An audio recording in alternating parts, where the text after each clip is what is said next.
Check, 1, 2, 1, 2. Yes, you love me and I love you. Putting on for my people, the love for heroes, building community. Can you hear me now? Oh, can you hear me now? Can you hear me now? Oh, can you hear me now? Can you hear me now? Can you hear me now? Can you hear me now? Hear me now.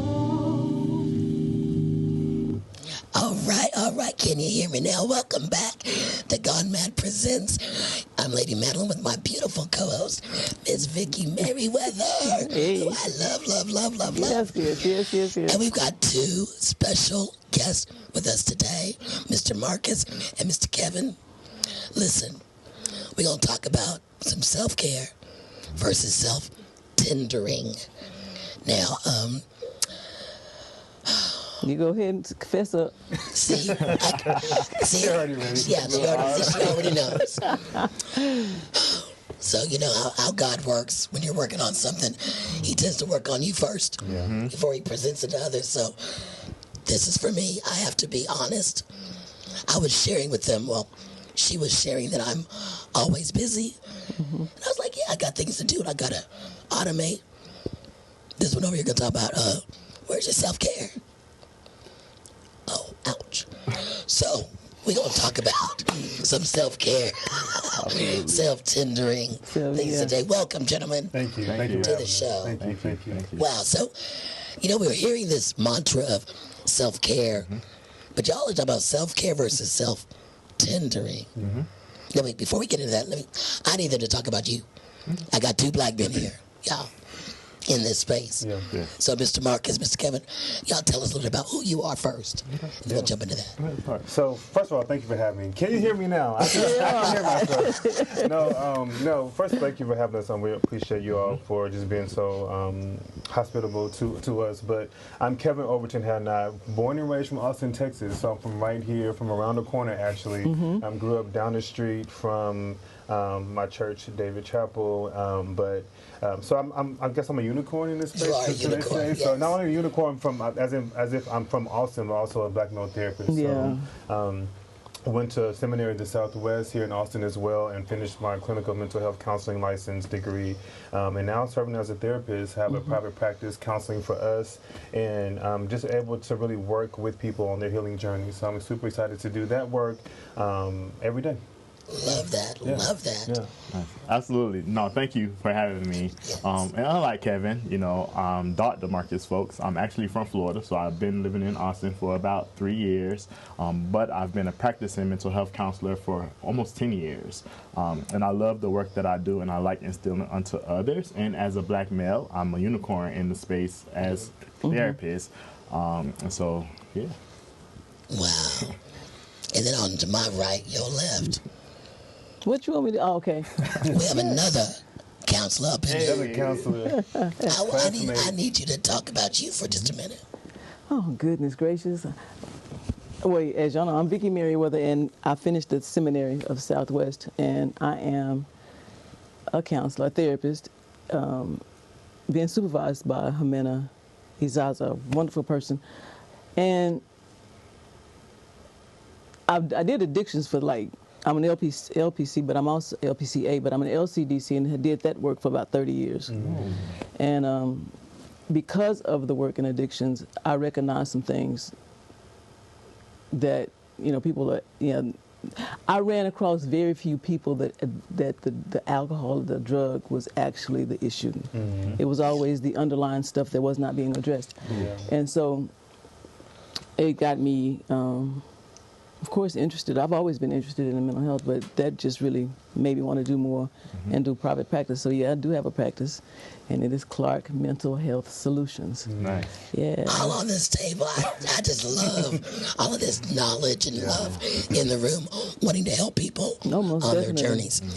Okay, so let's get into it. Self-care versus self-tendering. Self-tending, yes. Talk to us about that. Yeah, well, so we're actually trying to coin this word. When we think about self-care, first, I don't frown upon it. We love self-care. We think about those activities as like, yoga, walking, taking bubble baths, getting massages. All those things are necessary. In fact, I had a massage and a facial last week, basically. So I think we're not frowning on that. I think what we're trying to do is go deeper, go above and beyond that, and be more intentional. How we are defining self-tending. Well, first, if you think about the word tending itself, the Greek word of that is care of, nurturing, right? And so self-tending, and I brought this to make sure I stay on track since I talk so much. But self-tending is nurturing and attending to oneself, right?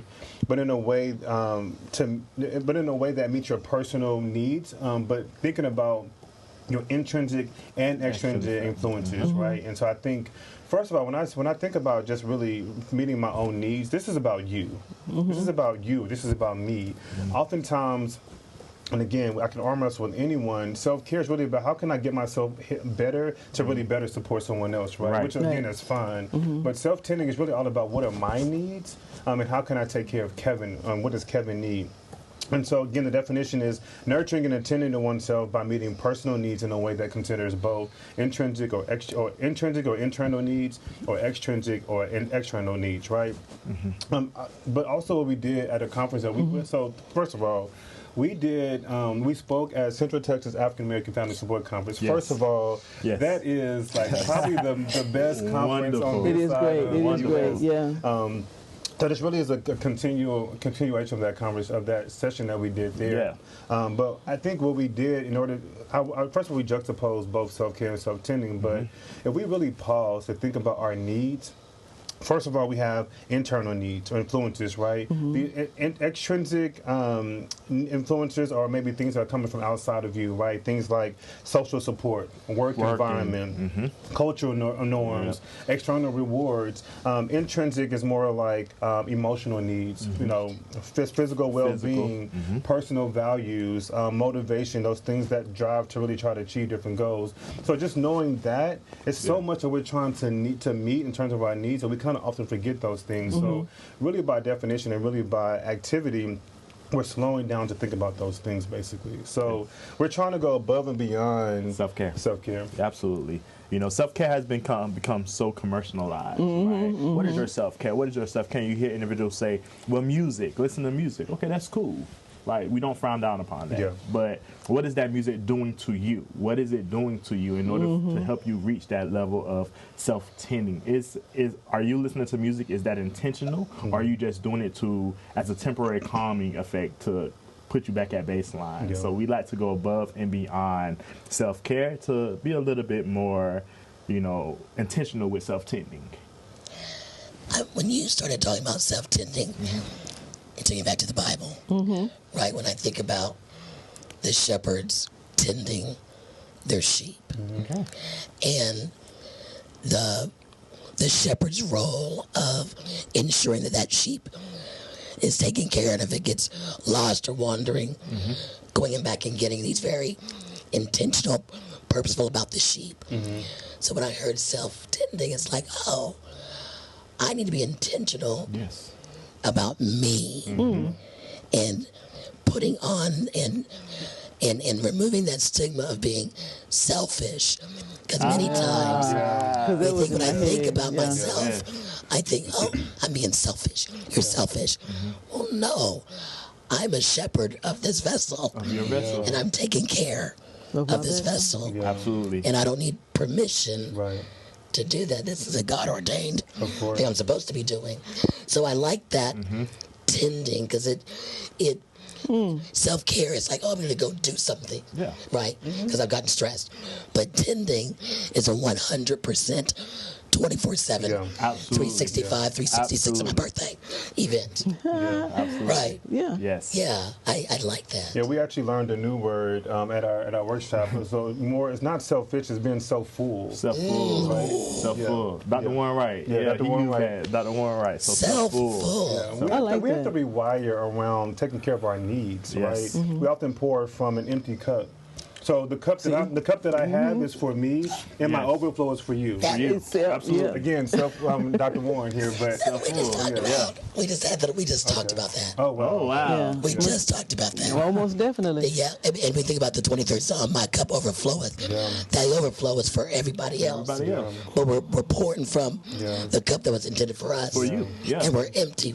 We're tired. Absolutely. We're running on fumes. Absolutely. And we're celebrating that. Yeah, for sure. Because we've learned how to operate. Yeah. Well, I think That what we've way. learned too, unfortunately, I think, and I may be wrong, but my opinion is that we've learned in the church is that if I give all of me away, then I've done, God's going to be pleased with that.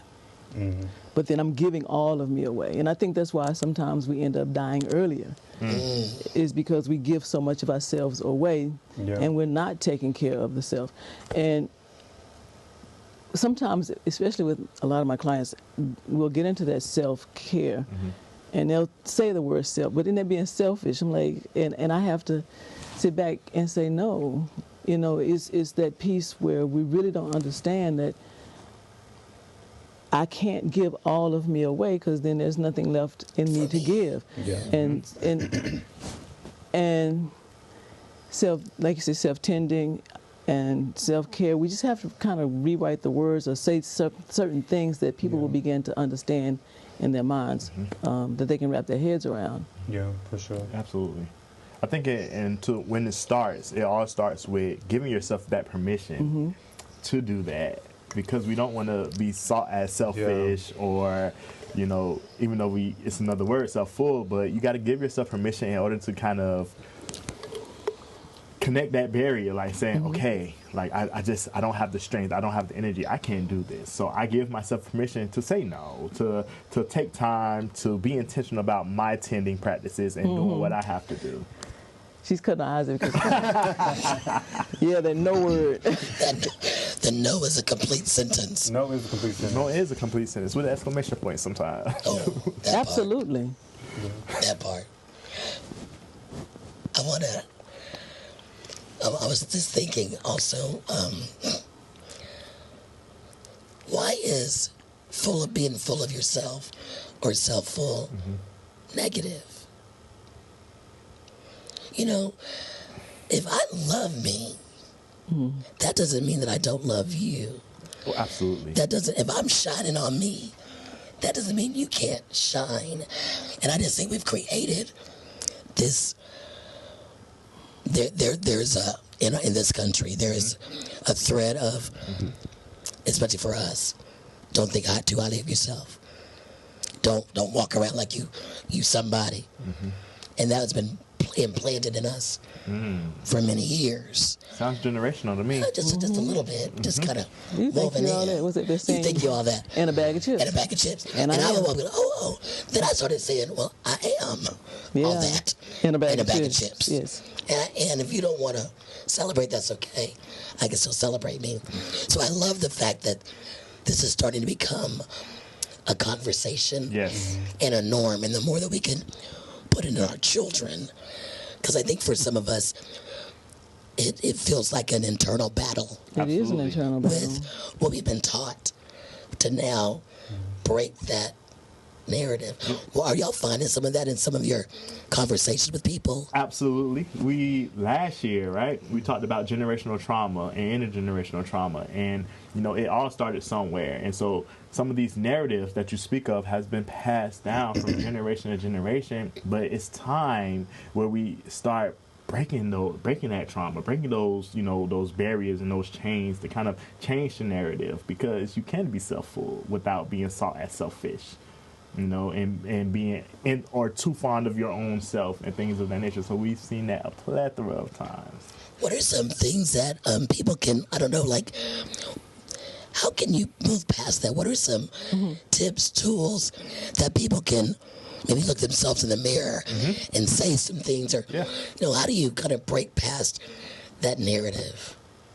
Yeah, well, I guess to answer a little bit more deeper is, really think about what are some of the misconceptions about how we even see self-care, self-tending rather, right? So I think for me, like, you know, there's this I think having conversations about mental health in general sort of then obviously decreases sort of the anxiety of this conversation overall. But then through that, we're able to even have more conversations that there's no need to sort of, embody strength and resilience only, right? Because that didn't only discourage, vulnerability and rest and care, right? And so just trying to I think for me, the main intervention is really like, conversations and having just open conversations about, taking care of you, essentially.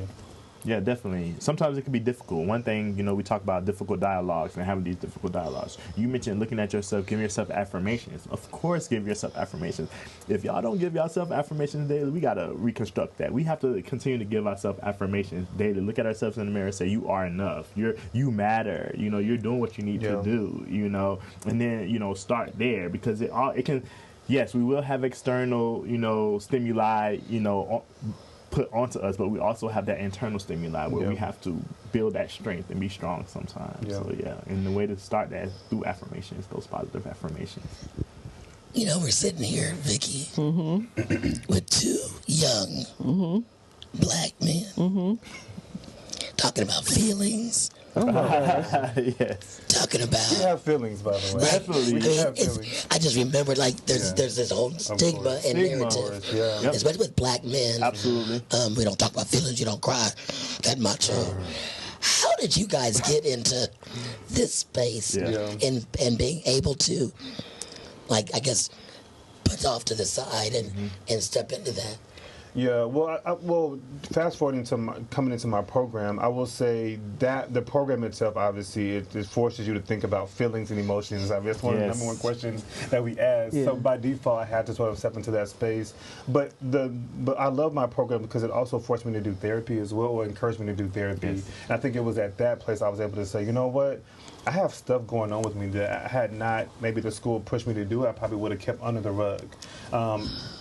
So I think just from a personal perspective, I think that's how I sort of came into understanding that I am a human. Humans have experiences. Humans have feelings, right? And so I think just that counseling connection sort of morphed me into that. But even becoming a therapist, just reminding and kind of being able to encourage other men or humans that, you go through things. It's okay to not be okay. Yes. That's what, because life has ups and downs. I think someone posted on their Instagram that today me, meaning that they had experienced so much stress, so much going on that particular day. They were overwhelmed. You experience all of those things, and so you have ups and downs. And so I think it's just, I got into it because I was excited about being a mirror, as you said earlier. For other black boys, black men, to know that you matter, you are enough, and I want to work with you with all of your feelings that you have. I love that. What about you, Kevin?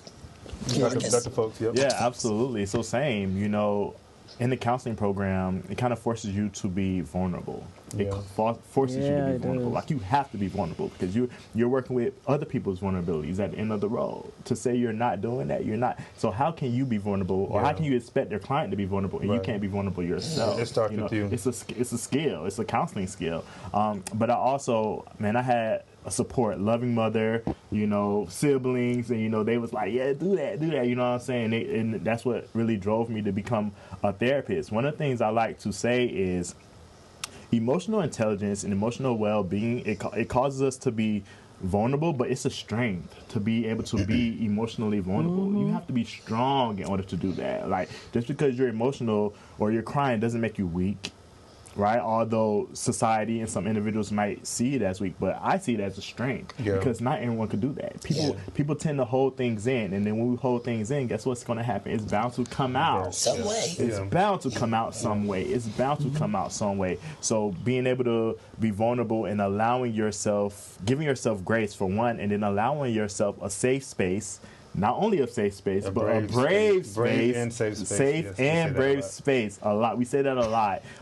To allow yourself to be vulnerable, you can be okay. You can be calm within yourself, and you're not crashing out or you're not exploding or anything of that nature. So I will also say, because I think people, you're seeing it as if we did it overnight, and I think for me, that wasn't the case. It was definitely a journey. I had to get out the feelings wheel. I mean, calm feelings wheel has been my go-to. I have it pretty much open as a tab on my computer because being able to identify feelings is not an easy thing to do. Right.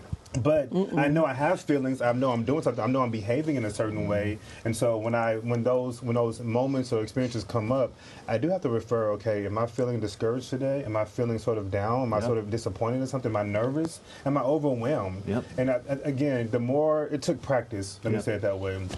To get to the place where I was able to identify how I'm feeling. Again, how we think determines how we feel, determines how we behave.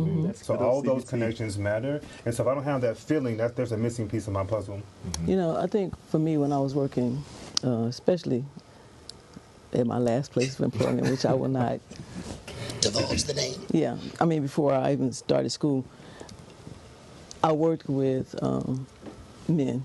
It was like, I worked with, because in addictions you work with men. I work with a lot of men, and I've worked with women, of course, but I've worked with men, and I would get so frustrated. I'm using that word because I'd get just kind of pissed off.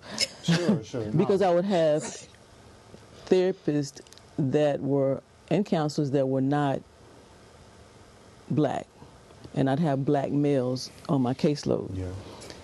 Yeah, you smiling, but I guess you can guarantee. I already know where you're going. Because go ahead.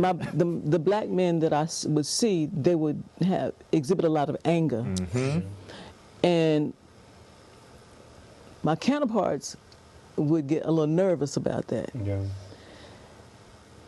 And then they didn't counter my anger because I'm like, you know, what you're doing is not understanding that these men are covering a lot of hurt and pain. Yeah. With the only emotion they have been allowed to feel. Absolutely. And I get livid because I'm like, why are you scared of a man who is having some issues? He's hurt. He's having some pain. If it was another person of a different color, you'd be okay with it. You wouldn't be afraid of that man. Absolutely. And that's what we've done. The system has literally taught our men how to just feel anger. Or, show that. Yeah, remind me of that iceberg, right? Yeah. You see anger at the top. However, under that, fear, being scared, hurt, sad, those other emotions that individuals don't see or we're not allowed to express because of societal. Exactly. Right. Yeah. Right. You know, as y'all were talking, and we're now starting to see more people of color in this space. Yeah. How do you navigate that, the societal norm, even in the counseling space that's there? Yeah. Because, there's stuff in that space that's, yes, it's in the counseling space, but it doesn't always take into consideration some of the cultural things. So how do you navigate that aspect? I think what comes up for me is just initially trying to build rapport first. I think that's one of the main skills I'm really working on. And my rapport, obviously listening, being empathetic, validating, but humor as well, where appropriate. But I think through that, I'm able to lean in. I think my goal is really to get them to be as authentic as they can be and want to be. Yes, this is Dr. Folks mentioned safe and brave space.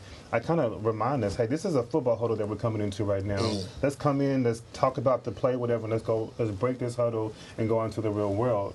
But in the huddle, we're leaning in. This is a safe container that we're creating.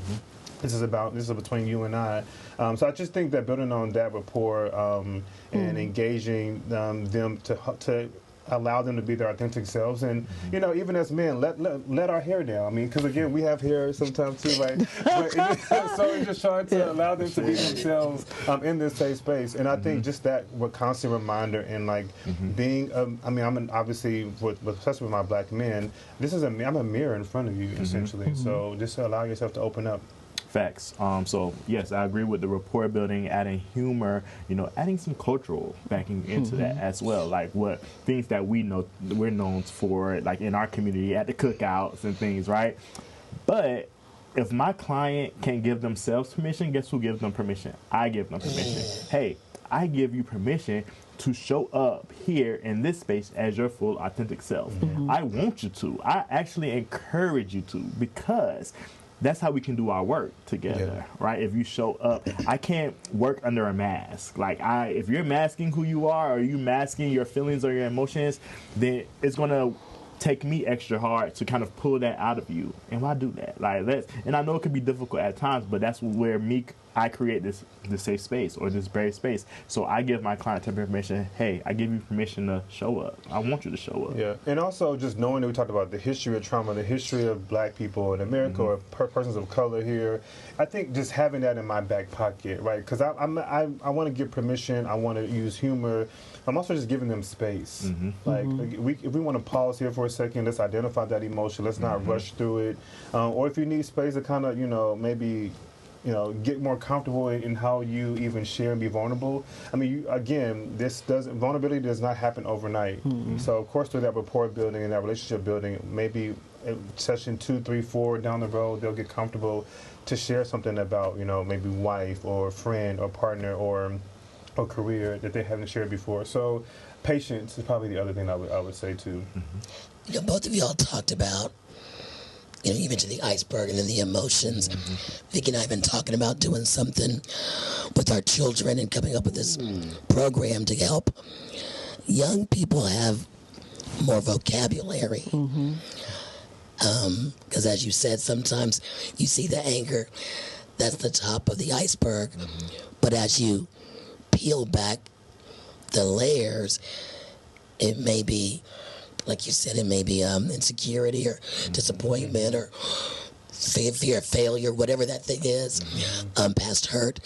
And when we come back from the break, I want to talk a little bit about the kind of the steps as you go through the high level and getting to the next layer and next layer, and how some of those words that we use may not really be the feeling that we're experiencing, and how we articulate that and educate. And then how you incorporate the tending of the self into that. Okay, so when we come back from the break, you'll get a little bit of history about 19th Street. But here we go by the break.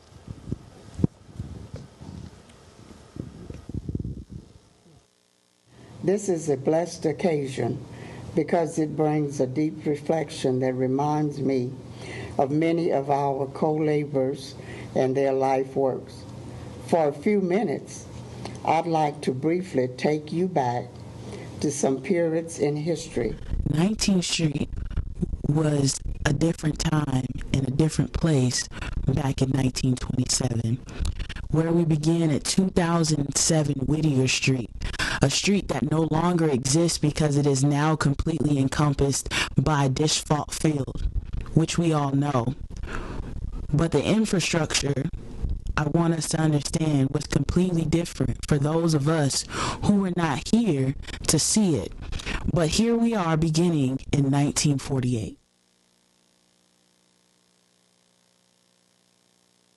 1948, the church from its very humble beginnings, very small church, just a handful of people, Reverend Harold T. Branch came to pastor at 19th Street. Reverend Branch was an energetic man, had a lot of aspirations and hope for the church, and he was a good teacher as well. Here is the church where I was baptized by Reverend H.T. Branch in 1949. In this sanctuary were members of Sunday schools, training unions, youth meetings, Easter and Christmas speeches. We were always Christ-led and Bible-fed. Seeing the church grow in numbers, in 1951, Reverend Branch was led to have a larger sanctuary and facility, which was added to our church at 1500 East 19th Street. In 1952, the new church was dedicated. We worshiped at 1500 East 19th Street, which was changed to MLK Junior Boulevard. We worshiped there for some 40 years. Branch was replaced by Reverend Phillips, who was a totally different kind of person. Reverend Phillips was big on manicuring the church, keeping the church clean, making sure that it looked good all the time. And also, the initial church did not have air conditioning. Reverend Phillips said, well, we need to get air conditioning, and he used the air conditioning as well as an attraction for people going down the street. Oh, we can go to that church and hear a sermon and in the comfort of refrigerated air.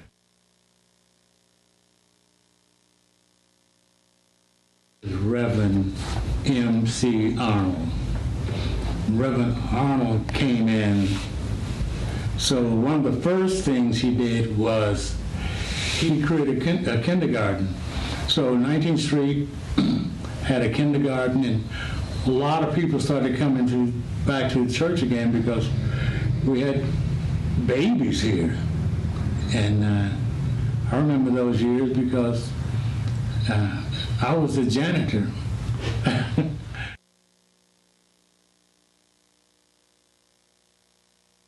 Arnold was a great leader, but unfortunately,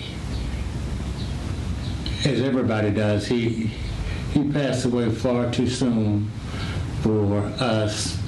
But after his passing, the pastorate of 19th Street was offered to Reverend M.C. Walker in 1979. A tremendous person, visionary. Church was growing. In October 1992, we moved to 3401 Rocky Lane. In May 1993, we observed our 66th church anniversary at this location, debt-free. Later in 1993, 1500 East Martin Luther King was demolished by the University of Texas. 1500 East 19th Street, or MLK Boulevard. Those precious memories were no longer at that site. Deacon Charles Smith Sr. got me a brick from the piles of rubbish, which I still have. Thank you for visiting and witnessing some of the rich history of this great church. May God bless you as we march on.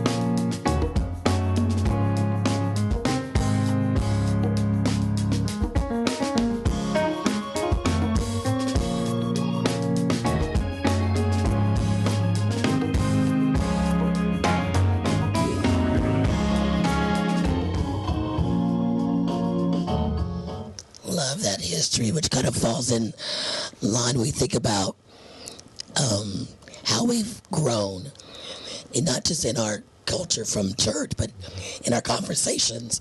And we talked about, coming back after the break, looking at some language. So we mentioned earlier the feelings wheel. Mm-hmm. Not everybody maybe understand what that means, in your feelings wheel. Did y'all realize we got a lot of feelings? Mm-hmm. You're good.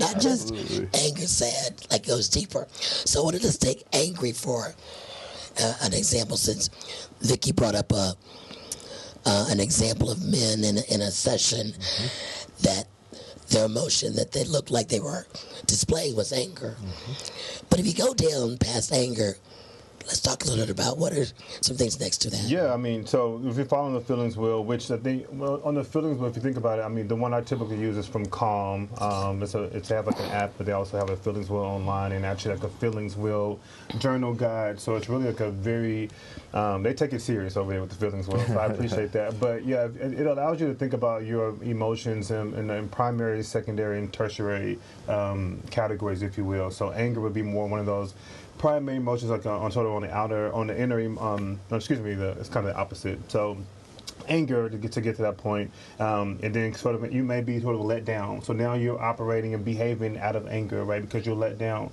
So again, Dr. Folks mentioned earlier, what's beneath the anger? Mm-hmm. So for here, this example is, I'm angry because maybe I'm let down, or maybe humiliated, or I may just be bitter about something, which again, those are, we listen and we don't judge. Those are valid reasons for you to feel anger, right? But going deeper allows you to sort of to pinpoint what it is. But even if you're let down, maybe it's because you've been betrayed, right? Or resentful or disrespected. Right. Hello, a lot of men sometimes. So I think this feelings will allow you to sort of really pinpoint at least give you some language, to your point earlier, about what's happening with these emotions I'm feeling. It reminds me, I come from the tech world, and we did problem management. So somebody would say, my computer doesn't work. Yeah. You go through a series of questions to really figure out what's the root cause. That's what this sounds like to me. For sure. What is the root cause? So if I know I was let down about something, now I can focus on what's happening here. Yeah. And my dad used to tell me, stop asking why. Yeah. I may not know why I'm angry, but what is it that's causing? So what gives me less than a versus a why of, well, am I not supposed to be? Yeah. So what gives me a way to operate, to look at it objectively? It's certainly a data point. I think the other piece, again, knowing the sort of the cognitive triangle, which is, thoughts, feelings, and emotions, or emotions, thoughts, and behaviors, that's 1/3 of the way, right? Yeah. And so what are the other thoughts that are what are the cognitions around that emotion, but also what is the behavior? Typically what we also see is the behavior, which is maybe I'm punching a wall because I'm angry, right? And so you're right. We have the behavior, we have the emotion, and we also have the thoughts likely around it. And so, I think, again, that's 1/3 of the data point, but I think it's a good start. So what are the other 2 data points we could talk through? Cognitions, maybe maybe I'm angry because no one in America likes me as a black man, right? And so now I am angry or feeling, let's say, either ridiculed or furious or even hostile, right? So now I'm walking around, maybe bumping people, cursing people out on the road, punching walls if my spouse isn't communicating with me as I want them to, right? So I think you can kind of connect that there's the thoughts that I'm having about something, there's the feelings that I have that I'm expressing, there's the behavior that I'm exuding. Yep, so that's the 3. Yep. That's the 3. Yep. Cognitive triangle, right? Yeah. I love that, and you just made it in very simple terms of sometimes we are focused on one of the 3 and don't get an opportunity to really delve into what's really going on. Yeah. How would you recommend even,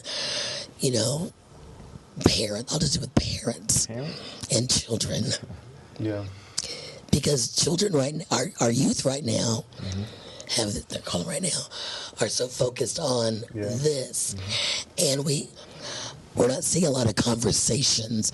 There's texting and social media, and you're almost with your own thoughts all the time, or what you're reading. How do we combat some of that with the self-tending? How do you? Yeah, I'll start. I think we're going it's a very complex layer. It's definitely complex. I think parents dealing with kids, oftentimes parents want the behavior change when really the kid needs the emotion and the nurturing change. So it's kind of starting with that, but also going back to the parents, working with parents. I love this book. Shout out to Parenting Wisely, or Parenting from the Inside Out. I think that's the book it is. But it talks about really the parents working on our own traumas, because we're usually operating out of that trauma, and really I saw the feelings. Well, thank you for that.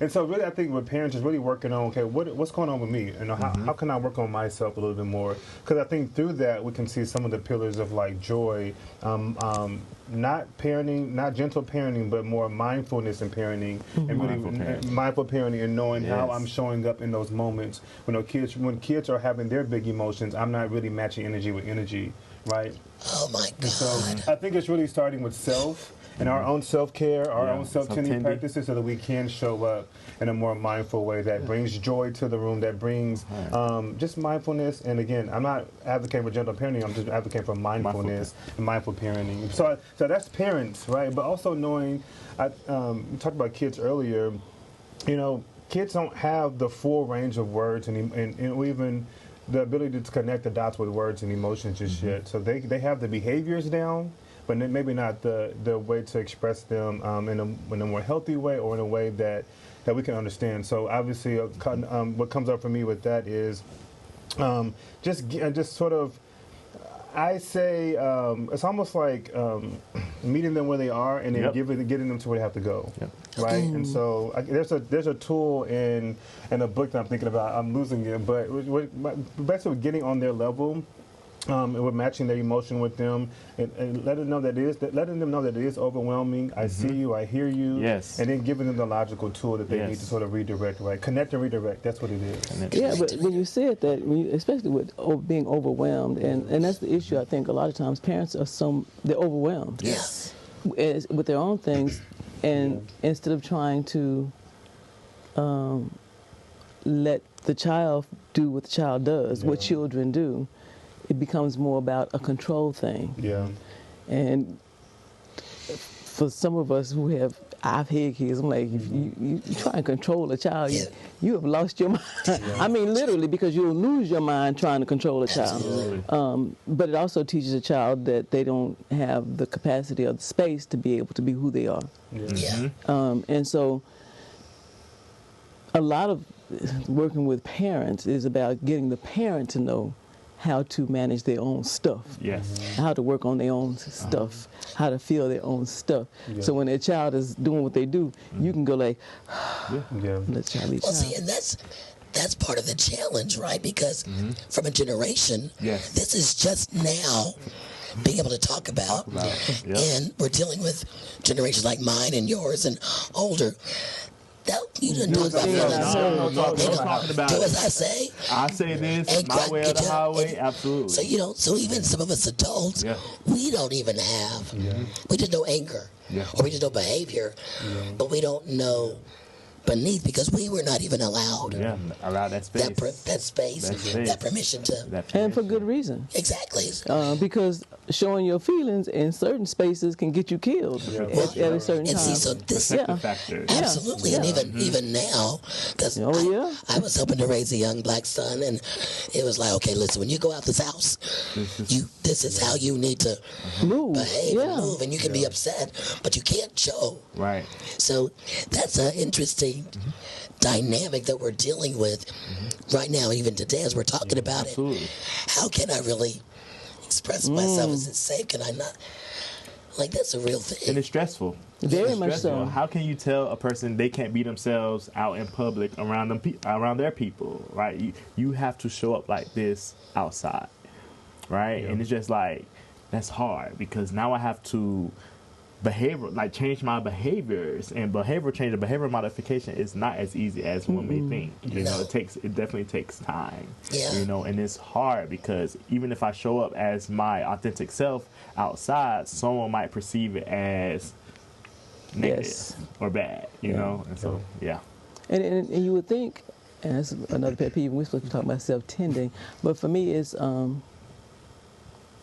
amazing because my son is 37. Yeah, he's 8 years older than Sydney. But anyway, and the conversation I've had with him about how he shows up in public, in an environment where he is, where the majority of the people around him don't look like him, especially in certain spaces. And I can remember, it's like I want to see you live, and I don't want to see you die. Seriously. Absolutely. But then I'm finding sometimes that I'm still having the same conversation with the 8-year-old. Right. And that does not make sense to me. But we still kind of have to have that conversation because the reality of what we deal with. So even in that, how do I do myself tendering in the space that we're all dealing with right now? I think Okay. No, I thought it just popped in my head as usual. Yeah, go ahead. Yeah, I think, the biggest thing that I would say is safety first. Safety at all costs. We want to live to see another day. I think that's the goal. I think, but from like a more micro perspective, thinking about self, one, it is sort of like really resting on controlling what I can control, controlling myself, my environment, my responses to different things. But also from a framework perspective, again, going back to self-care versus self-care, Dr. Folks mentioned that, self-care has been more commodified. These are activities that we do that are already in the market. We can go cherry pick. Okay, I can go do yoga. I can go run a race. I can go, do a treadmill, get a massage.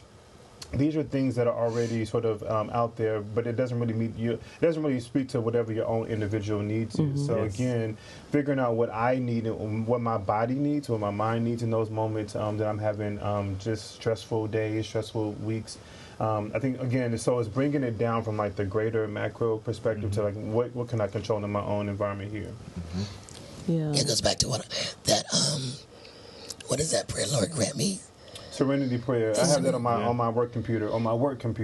Yeah, because it's if we focus on everything that's going on, it'll send us in a spiral. What can I control? Yeah. I think we look at that, and I think that what popped into my head was, how do you, when it comes to self-tending, me tending to myself and my emotions, and doing it from a proactive standpoint. So that when I walk into a certain space, I already have that in me. Yeah. Is that making sense? Yes, absolutely. Yeah, you're refueling before you need to have that fuel used. But I think also another way to look at it a little bit is, to add to that actually, self-care is more connected to the medical model for me. Like I get sick, you give me a prescription and we fix that illness. The wellness model is more like, can we go deeper? Let's go more upstream about what's happening, what do I need to take care of myself before I go into this business meeting, before I go into this crowded area, before I go into this chaos zone, if you will. And so again, I think it's moving upstream to figure out how can I take care of Kevin. So maybe another example is I have a full day. Have I prepared for my water, my water bottles all day? Do I have my lunches prepared if I can? And matter of fact, Sundays, how can I think about my whole week of everything? So I was going to mention that I have after I wasn't looking at you. We listen and we don't judge. But I did say at the workshop that we have an overcommitment epidemic. And I think that is also part of the. And I put that help every time. This man stay working. Yeah, but I think so that's the proactive. I need that. That's the proactive reflection that we have to get to. So oftentimes we want to fix that thing in a moment, without going upstream to figure out how do we even get here. Let's talk about that overcommitment workshop. Oh my gosh.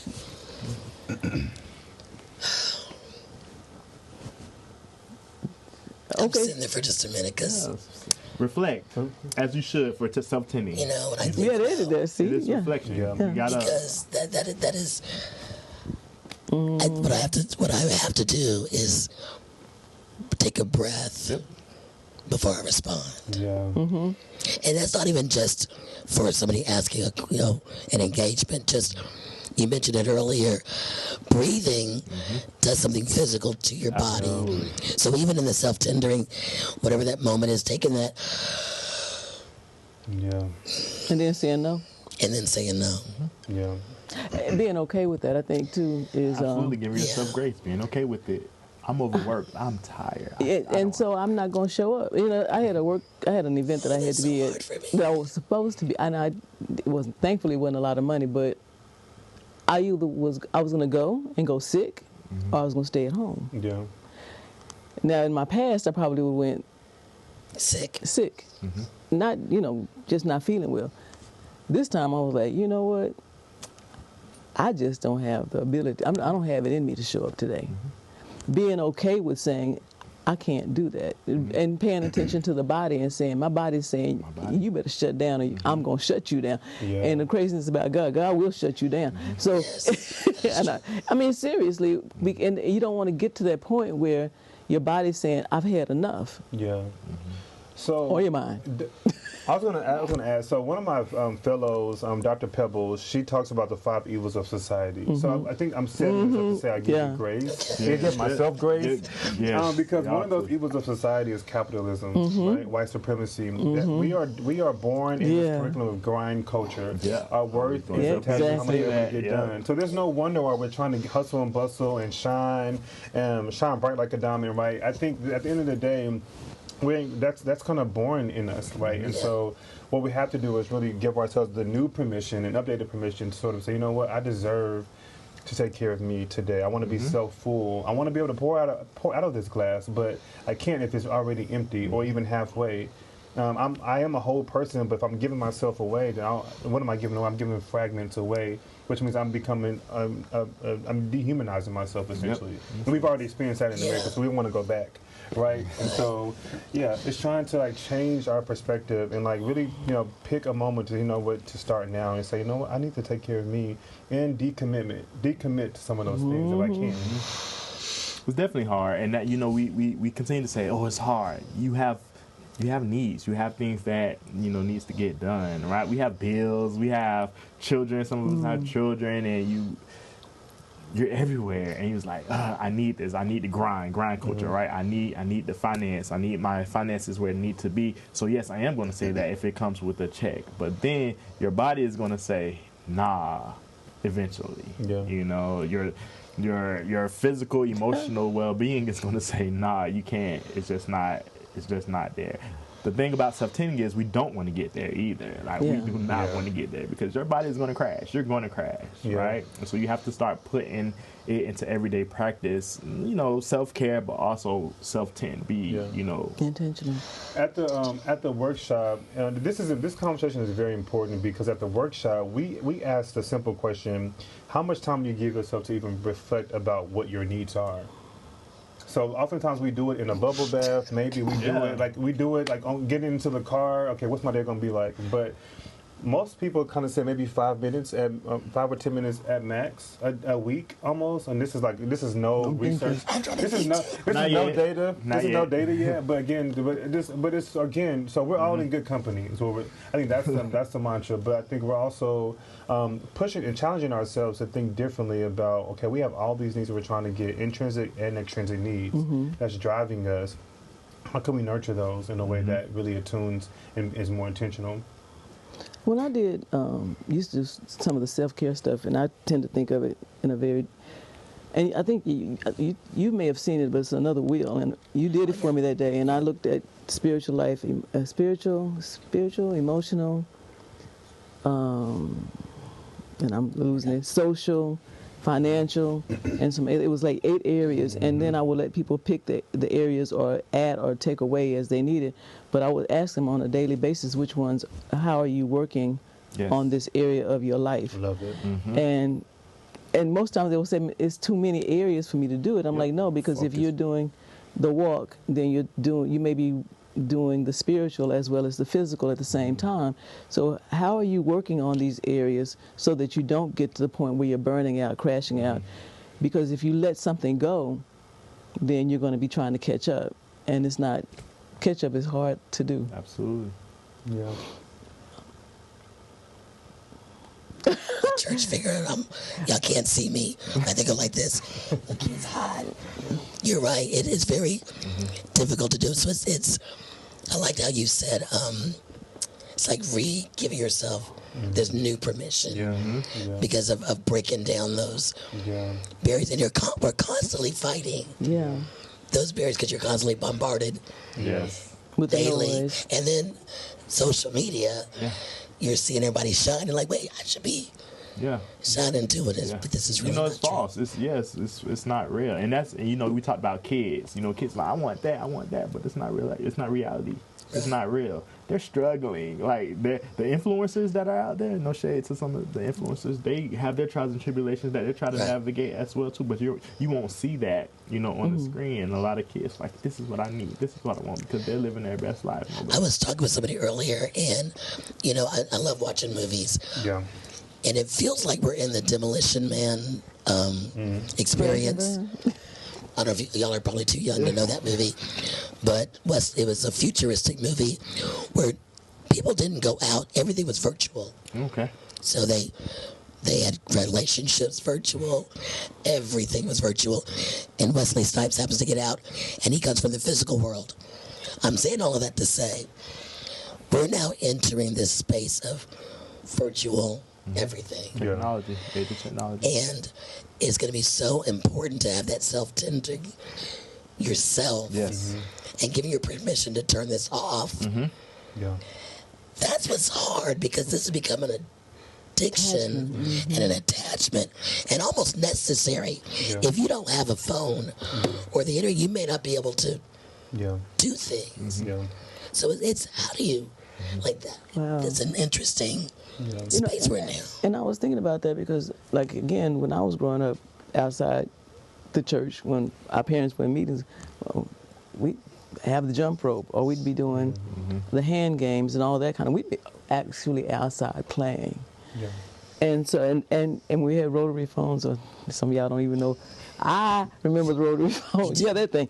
But at night, when people would call the house, it was too late, and I would say, especially when they were calling for my father, he's asleep. Yeah. Now the phone's right there by the ear. And it's like another appendage to our bodies that we act like we can't do without. Well, this conversation needs to happen again and go a little bit deeper. Yeah. Because we're now embarking upon, with our technology, that's at an appendage now. Yeah, it is. We say, my self-care is watching a movie. My self-care is listening to music. That could be those things too. But this is also now it's happening to your eyes. Yeah. So there's a physical stuff that's now happening to you. So we definitely need to kind of have part 2 of this conversation. And we would love to come back. There's so much more to talk about. Oh my gosh. And then also Vicki and my confession. And we'll be doing better. Right, Vicki? We'll be doing. You're doing a little better. Yeah. Oh, just a little bit. I at least have one question, and we have time for this. We have to get, and so as homework, just something to think about, right? Because I think, again, nothing happens overnight. But the question I would probably think about asking is, in what areas of my life am I overextending myself, and where might I need stronger boundaries, and how can I set compassionate yet firm boundaries that allow me to nurture myself while still engaging in the world? So the second part, so when y'all come back, I want you to send that to me so that we can see if I've improved. Let's do something. That would be a very interesting conversation. When you talked about boundaries, I was like, boundaries. Yeah, boundaries. Yeah. Oh. Oh yeah. Food for thought. This is going to be a long show. Girl, see. Oh, okay. Yeah, so we have some homework to do. Dealing with some boundaries. Yeah. See, now my head is spinning. Mine too. Okay, come on. I got to work on that. Yeah. Well, you're in good company. Okay, thank you. Great Thank company. you. Great company. Okay, good. Well, we are not alone. And anybody else out there that's dealing with boundaries and part 2. But I hope, thank you guys so much for today.